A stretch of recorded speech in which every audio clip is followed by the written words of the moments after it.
பரலோகமே நினைச்சாலும் உங்க வாழ்க்கையில ஒரு தீமையை அனுமதிக்க முடியாதபடி ஒரு வேலையை சிலுவையிலே இயேசு செய்து முடித்தார்.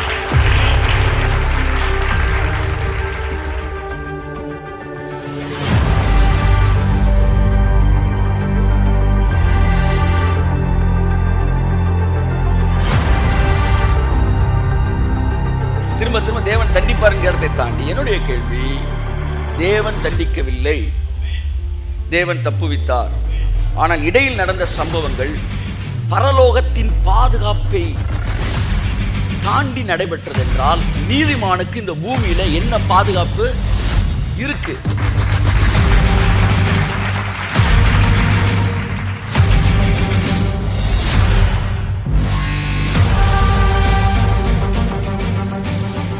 நரகம் உங்களுக்கு எதிராக எந்த தீமையும் செய்ய முடியாது என்பதை தாண்டி பரலோகமே கூட உங்கள் வாழ்க்கையில் தீமையை அனுமதிக்க இனி முடியாதபடி இயேசு சிலுவையிலே ஒரு கிரயத்தை கொடுத்து முடித்தார்.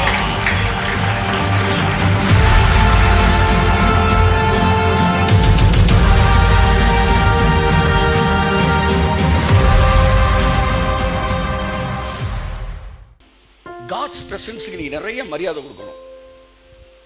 கொஞ்ச நாட்களாக நான் பேசிட்டே இருக்கேன், the presence of God, caught by the glory of God.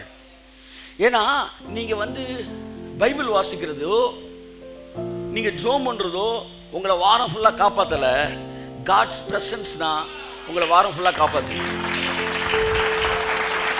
இந்த presence இருந்தாதான் முன்னாடி இருக்க பைபிளை திறக்கணும்னு ஆசையே வரும். இந்த ஆவியானவரோட மகிமை இருந்தாதான் ஜெபிக்கிறதுக்கே கால் போகும். இது ரெண்டும் கண்ணுக்கு முன்னாடி இருந்தாலும் அவர் இல்லைன்னா அழகழகான பல்பை போட்டாலும் கரண்ட் இல்லாத மாதிரி. அதனால ரொம்ப முக்கியமானது உங்கள் செயல்களினாலே உங்கள் வேத வாசிப்பு ரொம்ப முக்கியம். இல்லை நான் சொல்ல, பல மணி நேரம் நான் வாசிக்கிறேன். ஆனால் இவைகள் எல்லாம் என் மீது இருக்கிற ஆவியானவராலே நடைபெறப்படுகிறது. ஸோ நான் இந்த ஆக்டில் கனெக்ட் ஆகாம அந்த டைரக்ஷன், அந்த டைரக்டர்கிட்ட நான் கனெக்ட் ஆகணும். ஆமென் சொல்லுங்க. அப்ப அவரோடு இணைக்கப்பட்டவன் தான் இந்த காரியங்கள் எல்லாம் இன்னும் அதிகமாக செயல்பட ஆரம்பிக்கிறான். ஸோ வாரம் ஃபுல்லா holy spirit, holy spirit, holy spirit. கைத்து ஹோலி ஸ்பிரிட் வாயத்தனை சொல்லுங்க. ஆவியானவர், ஆவியானவரா நல்லா சொல்லுங்களேன். கிறிஸ்துவுக்குள் நான் யார் என்பதை நீங்கள் அறிந்து கொள்ளும் போது உங்களுடைய தவறுகளை குறித்த சிந்தனை, உங்கள் குற்ற உணர்வை குறித்த சிந்தனை, அல்லது உங்கள் பிரச்சனையை குறித்த சிந்தனை, அல்லது வியாதியை குறித்த சிந்தனை, அல்லது எதிரிகளை குறித்த சிந்தனை, அல்லது பணப்பிரச்சனை குறித்த சிந்தனை, அல்லது குழப்பங்களை குறித்த சிந்தனை உங்களை அதிகம் ஆளுகை செய்ய முடியாது. என் அன்புக்குரியவர்களே, இதுல இருந்து விடுதலை பெறதுக்கு எவ்வளவு டைம் எடுக்கிறானோ அதுதான் எக்ஸ்பீரியன்ஸ். சார், ஒருத்தனுடைய சீனியாரிட்டி எப்படி சார் கண்டுபிடிக்கிறது? ஒரு ப்ராப்ளத்திலிருந்து வெளியே வர்றதுக்கு டைம் எடுக்கிறான் பாருங்க. அந்த டைமிங்கை வச்சு அவன் எத்தனை வருஷம் எவ்வளவு கடவுள்கிட்ட ஆழமா இருக்கான்னு தெரிஞ்சுக்கலாம். அப்படின்றக்குள்ள உணர்ந்துட்டான்னு வச்சுங்களேன், பார்ட்டி ரொம்ப அவரோட. நான் என்ன சொல்ல வரேன்னா, அப்படின்றக்குள்ள வாங்க வெளியே. ஆமே, இதே தான் வியாதிக்கும். வியாதியை குறித்த சிந்தனை, வேதனை குறித்த சிந்தனை, பணப்பிரச்சனை குறித்த சிந்தனை, பலவீனத்தை குறித்த சிந்தனை, பாவத்தை குறித்த சிந்தனை, what ever it may be, அதிலிருந்து உங்கள் சிந்தனை விடுதலை பெறும்போதுதான் உங்கள் வாழ்க்கை விடுதலை பெறும் என்று நான் சொல்லுவேன். பலவிதமான பிரச்சனையிலிருந்து நீங்கள் கடந்து வந்து உட்காந்துருக்கலாம். நான் சொல்கிறேன், ஆவியானவரோட கனெக்ட் ஆன உடனே இந்த பிரச்சனையில் இருக்கிற ஹோல்டு எல்லாம் உங்களை விட்டு அப்படியே வெளியேறும். பிசாசை நினைத்து அவனை ஜெயிப்பதை விட அவனை இக்னோர் பண்ணுவது தான் உண்மையான வெற்றி. உண்மையான வெற்றி உங்கள் பிரச்சனையை அசட்டை செய்வது, அசட்டை செய்வது. ஆமே, ஒரு மனைவி தன் கணவனுக்காக ஜெபம் பண்ணிட்டு இருக்கும்போது பெரிய குடிக்காரன் கொடுத்து டெய்லி மிதிப்பானா, டம்மு டம்மு ஃபுட்பால் ஏற்றுற மாதிரி. அப்போ ஒரு தடவை யாங்கிச்சோட்ட ஜோம் பண்ண சொன்னப்போ சொன்னப்போ அந்த சொன்னாராம், வேதம் சொல்லுகிறது நீயும் வீட்டாரும் ரட்சிக்கப்படுவீர்கள் இருக்கு, அதுதான் வாழ்க்கையில் நடக்க போகுது, அதை மட்டும் பாரு, இதெல்லாம் இக்னோர் பண்ணு அப்படின்னாராம். அதுக்கப்புறம் அந்த அம்மா இவனோட எல்லா ஆக்ஷனையும் இக்னோர் பண்ணிருச்சான். இதை தூக்கி தலையில் வைக்காம இதெல்லாம் இக்னோர் பண்ணிட்டு நான் வசனத்தை நம்புறேன், வசனம் படி, அப்போஸ்தலர் 16:31, நானும் என் வீட்டாரும் ரட்சிக்கப்படும். இதே மெயிலில் வந்து வந்து வந்து வந்து வந்து மற்றதெல்லாம் இக்னோர் ஆனோன்னு என்ன ஆச்சுன்னா அவன் ரட்சிக்கப்பட்டு ஊழியக்காரனாவே ஆயிட்டானா. அதுதான் நான் சொல்கிறேன். நீங்கள் எல்லாம் நம்ம எல்லாம் ஜோம் பண்ணுறோம். பைபிளில் பழைய ஏற்பாட்டில் ஜெபிப்பாங்க, ஆண்டவரே எங்களை எல்லாவற்றையும் தருவேன் என்று சொன்னீர், ஆனாலும் கர்த்தாவே அப்படின்வாங்க. எப்படி? ஆனாலும் கர்த்தாவேனாலே முடிஞ்சு போச்சு. அப்ப நான் என்ன சொல்றேன், ignore the fact. We are the people who are called to live in truth, not in fact. ஆமென் சொல்லுங்க. சோ ஆகவே நீங்க எந்த அளவு ஃபேக்டை இக்னோர் பண்றீங்களோ அந்த அளவு மெச்சூர் கிறிஸ்டியன். பயங்கரமான வார்த்தை இந்த ஸ்டேட்மெண்ட், ரொம்ப ஆழமான ஸ்டேட்மெண்ட். இதை எவ்வளவு உள்வாங்கி ஃப்ரிட்ஜில் வைக்கிற மாதிரி வச்சுக்கிறீங்களோ அந்த அளவு உங்க வாழ்க்கையில மிகப்பெரிய வெற்றியை நீங்கள் காண்பீர்கள். சார், வெளியில பார்க்குற வெற்றியெல்லாம் உள்ளுக்குள்ள இருக்கிற ரகசியத்தை பொறுத்தது. அதை புரிஞ்சுக்காங்க. நீங்க ரகசியத்தை அசட்டை பண்றீங்க, ஜெயிக்கிறவன் ரகசியத்தை தங்கம் மாதிரி வாங்கி உள்ள வைக்கிறான். அதுதான் மேட்டர். என் கால்களை நெய்யினால் கழுவினேன். அதுக்கு முன்னாடி சொல்றாரு, தேவன் அருளிய வெளிச்சம் என் தலைமேல் இருந்தது, அவர் அருளிய வெளிச்சத்தால் இருளை கடந்து போனேன். தேவனுடைய ரகசிய செயல் என் கூடாரத்தில் இருந்தது.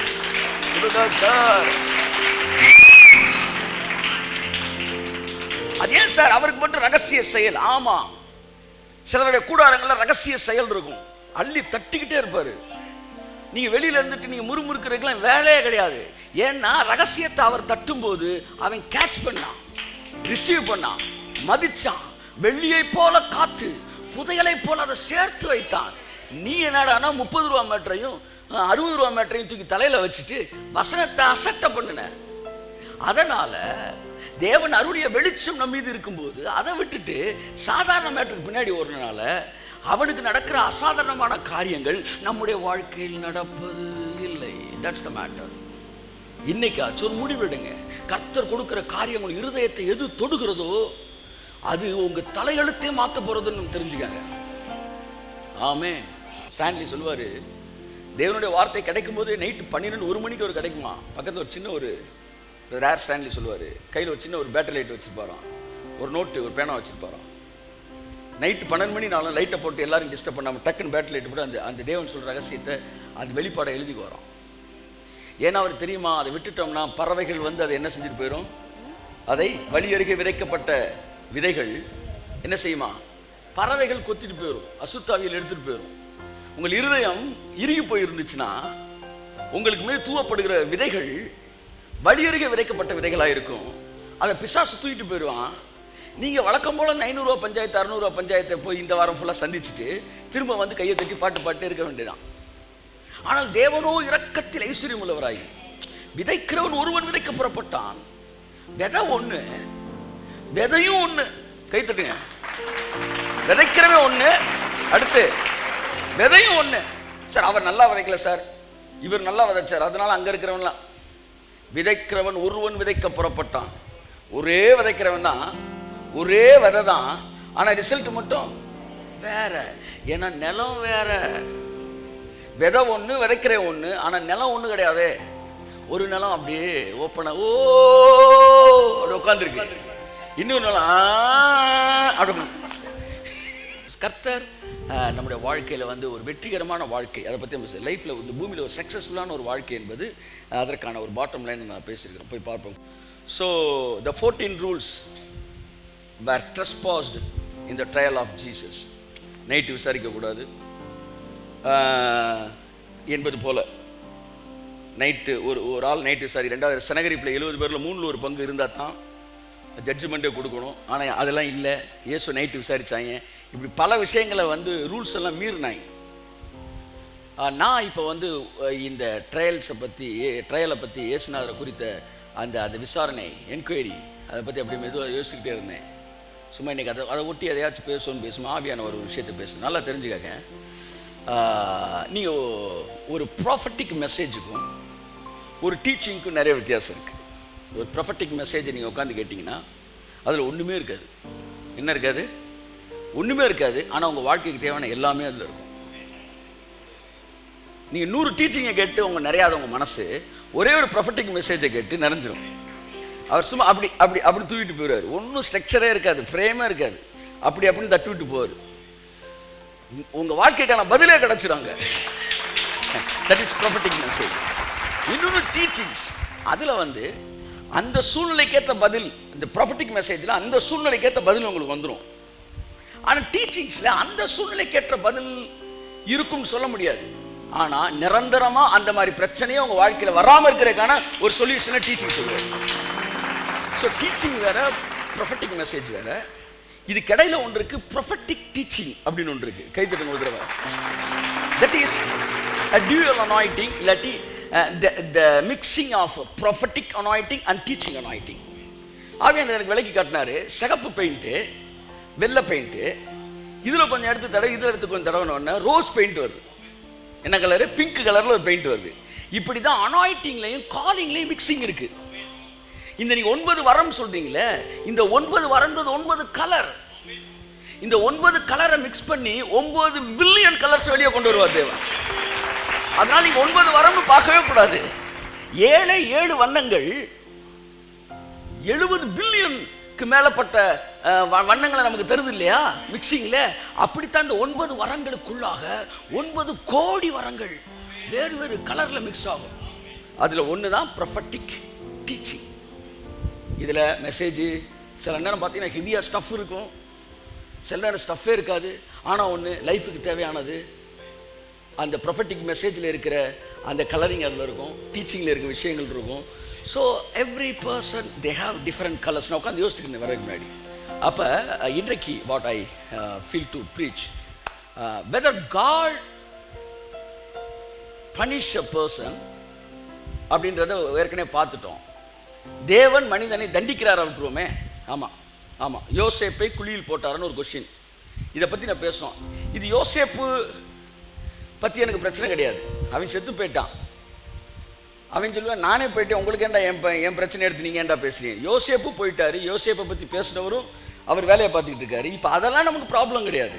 இப்போ ப்ராப்ளம் என்னன்னா, யோசேப்புக்கு ஒன்று நடந்துச்சுன்னா எனக்கும் நாளைக்கு அது நடக்கும் இல்லையா? உண்மையா இல்லையாங்க? நீதிமான் யோசேப்பே குழியில் போட்டார்னா, அதாவது கையை உதறிட்டு போனானா போத்திபார்ட்ட. கையை உதறினவனே குழியிலனா, ஆமா கையை கொடுத்தவன், கையை பிடிச்சி இழுத்தவன் செத்தான்டா எதிரி. இப்ப நான் அந்த ஏரியாக்கெல்லாம் வரல, நான் வந்து யோசேப்பு, அவன் நீதிமான், அதோட நான் நீதிமான். என்னுடைய கேள்வி, நீதிமான் பாதை ராஜ பாதை, அதுதான் பைபிள் சொல்லுது. இந்த காலையில் கர்த்தர் சொன்னாரு, மனிதனுடைய வாழ்க்கையிலே பிசாசு வைத்திருக்கிற பாதைகள் இருக்கிறது. அந்த பாதையில மரணம் இருக்கு, வியாதி இருக்கு, வறுமை இருக்கு, கண்ணீர் இருக்கு, கவலை இருக்கு, புலம்பல் இருக்கு, பதட்டம் இருக்கு, திகில் இருக்கு, குழப்பம் இருக்கு. உபாகம் 28 சொல்லப்பட்ட அத்தனை சாபங்களும் அந்த மனுஷனுடைய வாழ்க்கையில் இருக்கிறது. That is devil's way. Devil வந்து பிளான் பண்ண மனுஷனுடைய வாழ்க்கை. அடுத்து மனிதனுடைய வழின்னு ஒன்று இருக்கு. அது என்னன்னா, இந்த டெவில்ல வர பிரச்சனை எல்லாம் தற்பாதுகாத்துக் கொள்வதற்கு இவன் செய்கிற தற்பாதுகாப்பு சாதனங்கள், அதன் வழியாக போறது. அதுதான் வந்து இது வந்து பள்ளம், இது மேடு பள்ளம். இவன் வியாதியை தருவான், அது பிசாசோட வழி. நான் மருந்து சாப்பிட்றேன், இது மனிதனுடைய வழி. ஆனா தேவனோட வழின்னு ஒன்று இருக்கு என் வாழ்க்கையில.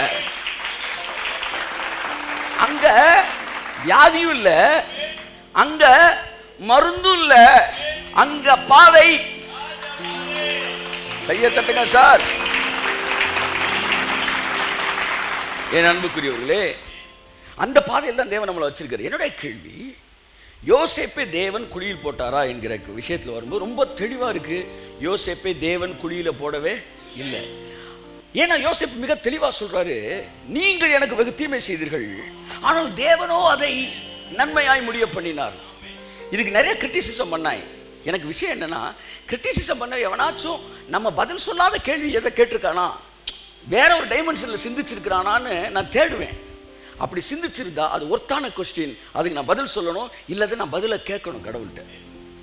ஆனால் ஒரு விவரமான கேள்வி எதுவுமே அதுல இல்லை. என்னன்னா, வாழ்க்கையில தேவன் உங்களை குழியில போடுவாரு அப்படின்னு தான் எல்லாரும் பேசுறாங்க. ஆனா பைபிள் தெளிவா சொல்லுது, நீதிமானுக்கு வருகிற துன்பங்கள் தேவனிடத்திலிருந்து வருகிற துன்பங்கள் அல்ல. வசனத்தை பல இடங்கள்ல சப்ஜெக்ட் நம்மளா போட்டுக்கிறோம். நீதிமானுக்கு என்னிடத்திலிருந்து வரும் துன்பங்கள் அவர் சொல்லவே இல்லை. நீதிமானுக்கு வரும் துன்பங்கள் யார்கிட்ட இருந்து? அவன் எதிரிட்ட இருந்து. வரும் துன்பங்கள் அநேகமாக இருக்கலாம், ஆனால் கர்த்தரோ எல்லாவற்றிலிருந்து அவனை விடுவிக்கிற இடத்துல சப்ஜெக்ட் வருது. ஹலோ, விடுவிக்கிற இடத்துல கர்த்தரோன்னு வந்துருது. ஆனா வரும் துன்பங்கள்ல சப்ஜெக்ட் இல்ல. அந்த சப்ஜெக்ட் யாருன்னா, உன் வாழ்க்கையில் உனக்கு இருக்கிற எதிரி, பிசாசு, மனிதன், இவர்கள் மூலமா வருகிற துன்பங்கள். ஆனா நான் உன்னை விடுவிக்கிற தேவன். ஒருத்தர் சொன்னாரு, தேவன் அதை செய்யலை, ஆனால் தேவன் அனுமதிச்சார்ல அப்படின்னாரு. நான் சொன்னேன் தேவன் அதை அனுமதிக்க மாட்டார். அப்ப தேவன் அனுமதிக்க மாட்டார்னா அப்படின்னு அடுத்த கேள்வியை கேட்டிருக்கணும். அதை கேட்காம போயிட்டாங்க. ஆனால் நான் எனக்குள்ள கேட்டேன் அந்த கேள்வியை, ஆவியார் எனக்குள்ள கேட்டார். அப்ப தேவனே அனுமதிக்காத ஒன்று இந்த பூமியில நடக்குதுன்னா அப்ப தேவனுடைய வல்லமைக்கு மீறின ஒரு வல்லமை இந்த பூமியில இருக்கா என்கிற கேள்வி நியாயமான கேள்வி. ஒரு கிரிட்டிக்ஸ் இதை கேட்கல. ஆனால் தேவனோ இரக்கத்தில் ஐஸ்வர்யமுள்ளவராகி இந்த கேள்வி எனக்குள்ள வந்துச்சு. இப்ப ஏன் கேள்வி, என் செய்திக்கு எதிராக நானே ஒரு கேள்வியை கேட்கிறேன். முதல் செய்தி நான் சொன்னேன் தேவன் மனிதனை தண்டிக்கிறவர் அல்ல, குழியில் போடுகிறவர் அல்ல, பேசிட்டேன். இப்ப நான் வெளியே வந்து கேட்கிறேன், அப்ப அது யாரு செஞ்சது? எதிரி செஞ்சது. சரி, எதிரி செஞ்சப்ப தேவன் எங்க போயிருந்தாரு? விடுவிப்பது மட்டும் தேவனுடைய வேலையா அல்லது விழாமல் தடுப்பது தேவனுடைய வேலையா? ஒரு நீதிமானுக்கு இவ்வளவு துன்பங்கள் வரும்போது தேவன் என்ன செய்து கொண்டிருந்தார்? தேவன் அதை அனுமதிக்கவில்லை, தேவன் அதை செய்யவில்லை என்று நான் ஒத்துக்கிறேன். அப்ப தேவன் அனுமதிக்காவிட்டால் யோபு செய்தார், அவர் இதை செய்யவில்லை என்றால் பின்பு யார் இதை செய்தார்? செஞ்சது அவர் இல்ல, பிசாசுன்றதை தேவன் விலகிட்டார். ஆனா அனுமதிச்சது, இதை நான் வரேன், அனுமதித்தது தேவனா? தேவனுடைய அனுமதி இல்லாமல் ஒன்று இந்த பூமியில நடக்கிறது என்றால் அப்ப தேவனுடைய வல்லமைக்கு மீறி ஒருத்தன் ஒன்ன செய்யறான்னு அர்த்தம். சார் நான் பெர்மிஷனே கொடுக்கல சார், நீங்க இதை செஞ்சிட்டீங்க, நான் அதை பார்த்துட்டு சும்மா இருக்கிறேன்னா அப்ப மேல இருக்க அத்தாரிட்டி சரியில்லைன்னு தானே அர்த்தம். இந்த கேள்விக்கு தான் இன்றைக்கு நான் பதில். தேவன் செய்யவில்லை என்பது தெரியும், தேவன் அனுமதிக்கவில்லை என்றால் அதை மீறி அங்கே நடத்துகிறது யார்? யோபு சொன்னான், நான் பயந்த காரியம் எனக்கு நடந்தது, நான் அஞ்சினது எனக்கு நேரிட்டது. இந்த வார்த்தை வைத்து நமக்கும் நாம் பயப்பது நடக்கும் என்று நீங்கள் பிரசங்கம் பண்ணுவீர்கள் என்றால் அது தவறு. ஏனென்றால் நீதிமொழிகள் மிக தெளிவாக சொல்கிறது, நீதிமான் விரும்புகிற காரியம் அவனுக்கு நடக்கும், துன்மார்க்கன் பயந்த காரியம் அவனுக்கு நேரிடும். அப்ப நீதிமான் பயப்படுறது அவனுக்கு நடக்காதான்? கையை தட்டுங்க. யார் பயந்தா நடக்கும்? துன்மார்க்கன் பயந்தா நடக்கும், நீதிமான் விரும்பினா நடக்கும். ஆமென். அதனால according to the word of God நான் பயந்தா எனக்கு நடக்கும் என்று பிரசங்கம் பண்ணுவது தவறு. ஃபெய்த் டீச்சிங்ஸ்ல இந்த மிஸ்டேக் நடந்திருக்கு. மிஸ்டேக்ஸ்னு சொல்ல முடியாது, அடுத்த லெவல் பேசுவோம்னு வச்சுக்கோமே. நான் பயந்த காரியம் நடந்ததுன்னு யோபு சொன்னார், அதனால நாமும் பயந்தால் நடக்கும், தவறு. நீதிமான் பயந்தால் நடக்கும் என்று வேதத்தில் எங்கேயுமே. ஆனா யாரு பயந்தால் நடக்கும்? துன்மார்க்கன் பயந்தால் நடக்கும். நான் நீதிமான், நான் பயந்தால் நடக்காது. நல்லா நல்லா தட்டுங்க, நல்லா தட்டுங்க, நல்ல சொல்லுங்க. நீ பயந்தால் நடக்காது, ஆனா ஒன்னே ஒன்று நடக்கும், நீ விரும்பினா நடக்கும். எனக்கு இது வேணும், இப்படி நடக்கணும், இப்படி இருக்கணும், எல்லாம் நல்லா இருக்கணும், சர்ச்சில் எல்லாம் வந்து ஆரோக்கியமா இருக்கணும், சர்ச்சில் வந்து ஜனங்கள் பெருக வேண்டும், எதெல்லாம் நான் விரும்பினேன்னா அது நடக்கும். ஆனா எதுக்கெல்லாம் நான் பயந்தேனோ அதெல்லாம் நடக்காது. கையை தட்டு எல்லாம் சொல்லுங்க. நான் நீதிமான், நான் பயந்தால் நடக்காது, நான் விரும்பினா தான் நடக்கும். துன்மார்க்கன் பயந்த காரியம் நடக்கும். என்னுடைய கேள்வி, அப்ப நீ யோபு துன்மார்க்கனா? அவனுக்கு பயந்தது ஏன் நடந்துச்சு? எனக்கு யோபு துன்மார்க்கனான்னு தெரியாது, ஆனா யோபு சன்மார்க்கன் எனக்கு தெரியும். ஆனா யோபு நீதிமான் இல்லை என்பதும் யோபு ஒரு சன்மார்க்கன் என்றும் தெரியும். நீதிமான் இல்லைன்னா கெட்டவன் நீங்க நினைக்கிறீங்க, இல்ல. நீதிமான் இல்லைன்னா கெட்டவன் அர்த்தம் கிடையாது. நீதிமான் இல்லைன்னா ஒருத்தன், நீங்க வந்து நீதிமானுக்கு ஏற்கனவே சன்மார்க்கத்தனம் தானே வச்சிருக்கீங்க. நீதிமான் அவர் நீதிமானே இல்லை சார் அப்படின்னு உடனே என்ன நினைக்கிறீங்க? டக்குன்னு குப்பு மொட்டை மாட்டில் உட்காந்து சுருட்டு குடிச்சுட்டு நினைக்கிறீங்க, தப்பு. நீதிமான் இல்லைன்னா அப்பாவுக்கு பிள்ளை இல்லை, அந்த பிளட் லைன்ல இல்லை. அதான் பைபிள் படி நீதிமான்னா தேவனுடைய பிள்ளைகளாக தான் நீதிமான். நீதிமான் நீங்க சன்மார்க்கன் நினைச்சுக்கிட்டு இருக்கீங்க. சன்மார்க்கத்தனம் வேற, நீதிமான் வேற. யோபு வந்து சன்மார்க்கன், ஆனா அவனுக்கு பயந்த காரியம் ஏன் நடந்துச்சு? துன்மார்க்கனுக்கு தானே நடக்கணும். பைபிள் சொல்லுது துன்மார்க்கனுக்கும் சன்மார்க்கனுக்கும் ஒரே விதமாய் தான் நடக்கிறது. ஏன்னா ரெண்டு பேருமே நீதிமான்ற கேட்டகரிக்கு வெளியில இருக்கிறனால இது துன்மார்க்கனுக்கு தான் நடக்கணும். என்ன பண்ண, சன்மார்க்கனும் அவனுடைய கண்ட்ரோல்ல இருக்கிறனால நல்ல மனுஷன் செத்து போயிட்டார் சார் நீங்க சொல்றாங்க பார்த்தீங்களா, அதுதான் மேட்ரு. அவனுடைய ராஜ்யத்தில் நீதிமானுக்கு வெளியில இருக்கிறவன் எவ்வளவு நல்லவனா இருந்தாலும் அவனுக்கு இரக்கம் காட்ட மாட்டான் சார் அவன். ஏன்னா அவனுடைய ராஜ்யத்தில் நீதியே கிடையாது, நியாயமே கிடையாது. வாழ்க்கை ஃபுல்லா தவறு செய்யாத ஒருவனுக்கு கூட கேன்சரை கொடுக்க பிசாசினால் முடியும். வாழ்க்கை முழுவதும் தவறு செய்யாத ஒருவரை, மிகப்பெரிய பணக்காரராக இருக்கிறவரை தெருவில் பிச்சை எடுக்க வைக்க பிசாசினால் முடியும். ஏனென்றால் அவனை பொறுத்த வரைக்கும் நீதிமான்ற கேட்டகரிக்கு வெளியில எவன் இருந்தாலும் அவன் எவ்வளவு நல்லவனா இருந்தாலும் கெட்டவனா இருந்தாலும் அவன் ஒரே மாதிரி தான் டீல் பண்ணுவான். ஏன்னா அவன் உலகத்துல நீதின்றதே கிடையாது. சொல்ல போனா சன்மார்க்கணும் கொஞ்சம் எக்ஸ்ட்ரா கொட்டுவான், அவனுக்கு பிடிக்காதவங்கள. சில இடங்களில் சன்மார்க்கனை வாழ வைப்பான். ஏனென்றால் கடவுளே தேவையில்லை போல, சன்மார்க்கம் வந்தால் போதும் போல அப்படின்ற ஒரு விஷயத்தை ஃபாலோ. அவன் செய்கிற எல்லா நன்மையிலையும் கெட்ட மோட்டிவ் இருக்கும், அவன் செய்கிற எல்லா தீமையிலையும் கெட்ட மோட்டிவ் இருக்கும். அதுதான் பிசாசு. ஆனால் நீதிமான் ஆயிட்டீங்கன்னா ஒட்டு மொத்தமாக இந்த உலகத்தோட எல்லா கட்டுகளிலிருந்து நீங்கள் விடுதலையாகி ஒரு சர்வலோக நியாயாதிபதியுடைய நிழலுக்குள் நீங்கள் வருகிறீர்கள்.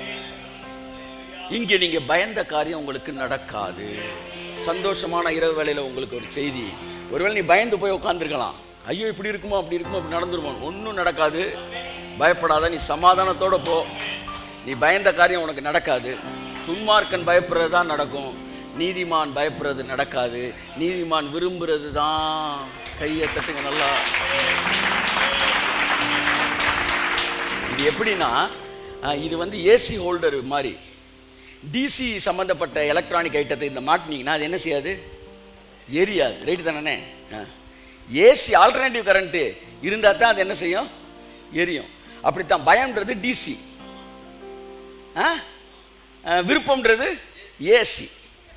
இப்போ நீங்கள் விரும்புகிறதெல்லாம் கனெக்ட் பண்ணிங்கன்னா நடந்துடும், பயந்ததெல்லாம் கனெக்ட் பண்ண நடக்காது.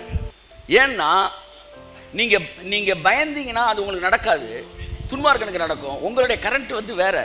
நீங்கள் ஆல்டர்னேட்டிவ் ஏசி கரண்ட்டாக டிசி கரண்ட்டாக இருப்பான், அவனுக்கு அது ஒர்க் ஆகும், உங்களுக்கு அது ஒர்க் ஆகாது. அதை புரிஞ்சுக்காங்க. நீதிமான உங்கள் ரா மெட்டீரியலே வேறு. இப்போ நான் மறுபடியும் விஷயத்துக்கு வருகிறேன்.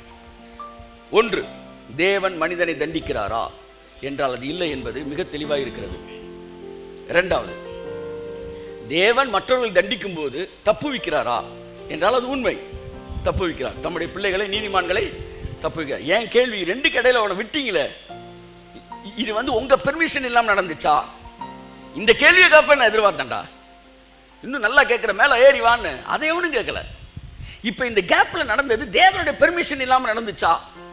திரும்ப திரும்ப தேவன் தண்டிப்பாருங்கிற இடத்தை தாண்டி என்னுடைய கேள்வி, தேவன் தண்டிக்கவில்லை, தேவன் தப்புவித்தார். ஆனால் இடையில் நடந்த சம்பவங்கள் பரலோகத்தின் பாதுகாப்பை தாண்டி நடைபெற்றது என்றால் நீதிமானுக்கு இந்த பூமியில என்ன பாதுகாப்பு இருக்கு? என்ன குழியில போட்டுருவாங்க, அவர் தூக்கிடுவார். ரைட்டியா? போடுறப்ப எங்கேயா இருந்தீங்க? என்ன மீறி எதிரிகள் உன் வாழ்க்கையில் ஒன்றை செய்ய முடியும் என்றால் அப்பொழுது தேவனுடைய வல்லமையை தாண்டி ஒருவன் செய்யறான்னா அவனை தேவனா நீங்க எடுத்துக்கலாம். ஏன்னா தேவனோட அவன் பவர்ஃபுல்லா இருக்கிறான். இல்லைன்னா தேவன் அனுமதிச்சார்னு ஒத்துக்கணும். ஒன்று, நான் அனுமதிக்கல, நான் தடுக்க முயற்சி செஞ்சேன், என் வல்லமையை மீறி செஞ்சுட்டாங்க அப்படின்னா அவர் ஆம்னி பொட்டன்ட்டு நம்ம சொல்லவே கூடாது. இந்த செய்தி 2-3 தடவை கேட்டீங்கன்னா கிளியர் ஆகி போயிடும். இல்லை, நான் தான் ஆம்னி பொட்டன்ட், என் அனுமதி இல்லாமல் ஒரு முடி கூட விழாது அப்படின்னா இந்த இடத்துல நீங்க அனுமதிச்சிருக்கணும். தேவன் தான் அதை அனுமதித்திருக்க முடியும். தேவன் அனுமதியாமல் யோசேப்பின் தலைமுடியை கூட ஒருவனும் தொட்டிருக்க முடியாது.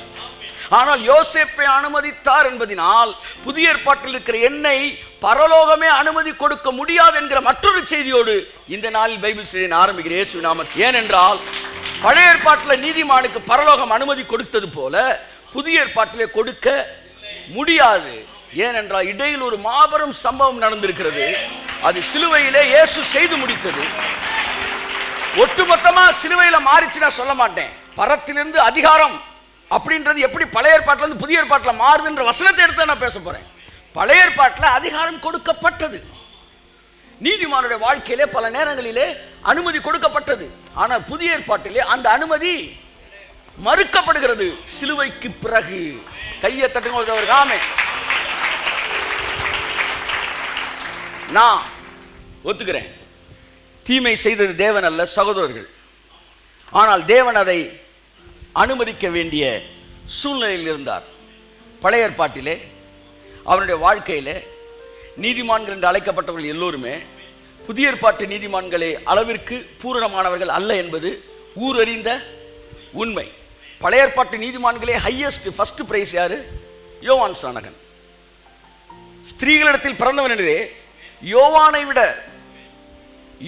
விட சிறந்தவன் எவனுமே இல்லைன்றார். அப்படின்னா யோவான் யாரெல்லாம் விட சிறந்தவனா? மோசேயை விட சிறந்தவன், சாமுவேலை விட சிறந்தவன், தாவீதை விட சிறந்தவன், சாலமோனை விட சிறந்தவன். பழைய ஏற்பாட்டில் நீங்கள் ரசிக்கிற அத்தனை தேவ மனிதர்களை விட சிறந்த இடத்திலே யோவான் ஸ்நானகன் இருந்தான். He is the man of the match மாதிரி. He is the man of the Old Testament. மற்ற எல்லா தீர்க்கதரிசி யோவானுக்கு கீழே தான்.